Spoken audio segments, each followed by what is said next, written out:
Assalamualaikum warahmatullahi wabarakatuh.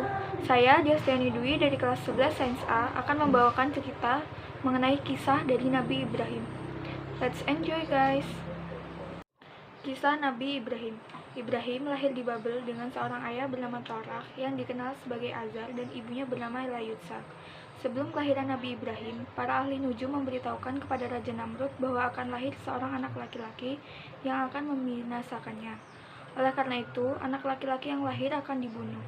Ketika masa melahirkan sudah dekat, ibu Ibrahim masuk ke dalam gua agar tidak diketahui oleh pengawal kerajaan agar anak yang dikandungnya selamat. Beberapa keanehan yang terjadi saat Nabi Ibrahim lahir yaitu berhala yang mulanya kokoh berdiri tiba-tiba berjatuhan, balkon gedung Namrud ambruk dan mahkota jatuh dari kepalanya. Selanjutnya, ibu Nabi Ibrahim menutup pintu gua untuk melindunginya supaya tidak sampai ditemukan oleh orang-orang yang berniat jahat. Tepatnya 1 minggu setelah di gua, ibu Ibrahim mendapati putranya sedang meminum susu dan ibu jari, sedangkan madu dan keju pada jari lainnya. Setelah itu ditinggalkannya dan kembali lagi tepat 1 tahun. Pertumbuhannya terbilang lebih pesat jika dibandingkan dengan anak seusianya. Setiap bulannya, Ibrahim tumbuh layaknya anak berusia 1 tahun.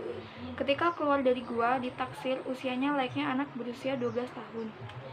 Saat itu, Ibrahim kecil sedang mencari Tuhannya dengan menafakuri kejadian besar seperti matahari terbit, gunung, laut, dan sebagainya.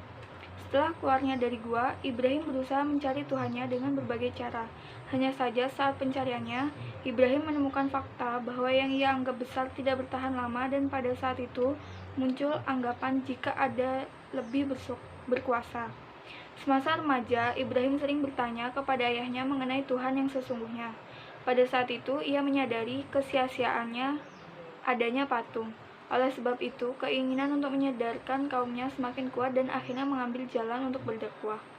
Sewaktu mendapati ayahnya tidak mau meninggalkan menyembah berhala, kesedihan menghampiri dirinya. Meski sudah mengingatkannya secara berulang, namun ternyata pendiriannya sangat kukuh. Sampai pada akhirnya, Allah memberikan hukuman untuk orang-orang kafir pada saat itu. Saat-saat itu, masyarakat di Baitul Maqdis, mayoritas penduduknya masih menyembah berhala. Namun, kenyataan pahit harus diterimanya, bahwa pembuat semua patung tersebut adalah ayahnya sendiri. Bentuknya sendiri sangat banyak, salah satunya personifikasi dari rasi bintang. Dalam berdakwah, ada banyak halangan dan rintangan yang harus dihadapinya, termasuk menerima berbagai penolakan dari kaumnya sendiri, sehingga tetap menyembah patung. Mereka menganggap bahwa kepercayaan turun-temurun lebih kuat daripada ajaran Ibrahim alaihissalam. Dakwah yang beliau sampaikan ditolak mentah-mentah oleh masyarakat sekitar, bahkan tidak jarang mereka juga melakukan tindak kekerasan. Salah satu alasannya yang termaktub dalam Quran Surat Al-Anbiya membahas mengenai kami mendapati bapak-bapak kami menyembahnya. Meskipun terus mendapatkan penolakan, namun Ibrahim tetap menyebarkan ajaran tauhid, yakni mengesahkan Allah kepada masyarakat. Seiring berjalannya waktu, mulai datang satu persatu orang menyatakan keimanannya. Hanya saja sebagian masih secara bersembunyi-sembunyi karena takut. Ketakutan Raja Namrud mengenai kematiannya semakin menghantui tatkala mendengar ada ajaran baru yang dibawa oleh Ibrahim alaihissalam. Awal perselisihan antara Ibrahim dan Namrud terjadi ketika utusan Allah tersebut meruntuhkan segala patung, terkecuali yang paling besar. Hal ini dijelaskan dalam Quran Surat Al-Anbiya yang intinya terkait jawaban atas pertanyaan kaumnya. Jika ajaran tauhid itu benar adanya dan ia dapat membuktikannya. Allah memilih keluarga Ibrahim mendapatkan karunia istimewa di antara umat manusia di muka bumi ini. Atas perjuangannya menyebarkan ajaran ketahuan, maka berita kelahiran Ishak dan Yakub menjadi suatu hadiah berharga setelah menantinya selama bertahun-tahun lamanya. Berita ini disampaikan malaikat langsung dengan mengunjungi kediaman Ibrahim.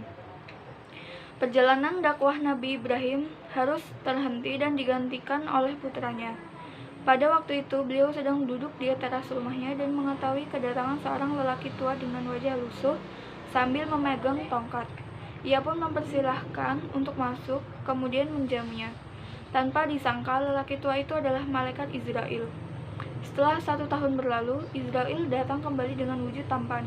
namun sempat terjadi tawar-menawar ketika akan mencabut nyawa Nabi Ibrahim alaihissalam.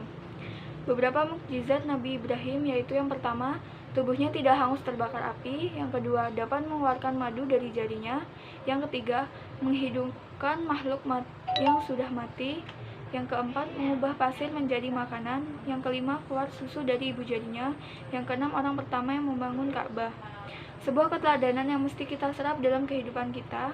Nabi Ibrahim selalu berpijak di atas kebenaran dan tak pernah berpaling meninggalkannya.